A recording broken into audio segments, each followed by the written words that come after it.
So welcome back YouTube. This is Dhanur and आज तारीख है 24 नवंबर सैटरडे।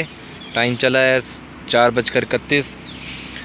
सॉरी गाइस, मैं ज़्यादा टाइम तक वीडियोस अपलोड नहीं कर पाया क्योंकि कुछ मेरे पास कैमरा होल्डर्स ख़राब हो गए थे और मेरा फ़ोन अचानक से नीचे गिर गया था वीडियो रिकॉर्डिंग के टाइम। तो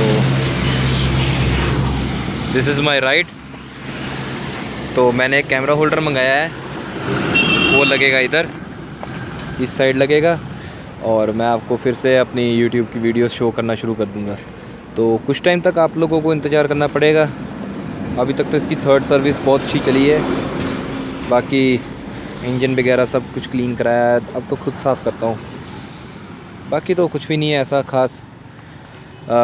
ये वीडियो शायद ही 2 या 3 मिनट तक की बनेगी और उससे ज़्यादा नहीं। ये तो मैं आया हूँ बाईपास रोड कांगड़ा के पास। ये तो मैं कांगड़ा बाईपास रोड के पास आया हूँ, जिसमें आपको मतलब कुछ टाइम के लिए मैं एक शूट लगा दूँ, जिससे आपको कम से कम ये तो हो कि मैं रिकॉर्डिंग नहीं छोड़ी।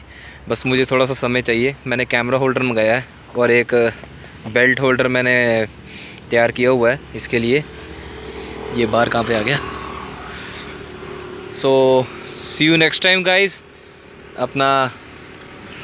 मैं आपको ये वीडियोस अब आज 24 तारीख है, मैं आपको 1 दिसंबर से शुरू कर दूंगा वीडियोस शो करनी, क्योंकि 1 दिसंबर को मेरी राइड होगी धर्मशाला को और बाकी सारी जगहों पे। तो मैं तब तक वीडियोस बनाता रहूँगा। पिछली बार भी कैमरा होल्डर ख़रीदा था लेकिन किसी ने चोरी कर लिया। वो बहुत बुरी बात है, ऐसे चोर लोग क्यों आ जाते हैं। कैमरा होल्डर उठा के ले गए, वो तोड़ कर ही ले गए। यहाँ पर लगाया था कैमरा होल्डर, आपने पिछली पिक्चर्स में दिखाऊंगा आपको। मैं पार्किंग करने गया और वहाँ से होल्डर ही उठा के ले गए वो। चलो कोई नहीं, अब मैं दूसरा कैमरा होल्डर लगा। अब मैं कैमरा होल्डर वही लेके आ रहा हूँ जो कहीं पे भी कैरी कर सको और कभी भी खो सको उसको। तो see you next time and enjoy this view. Okay, bye bye.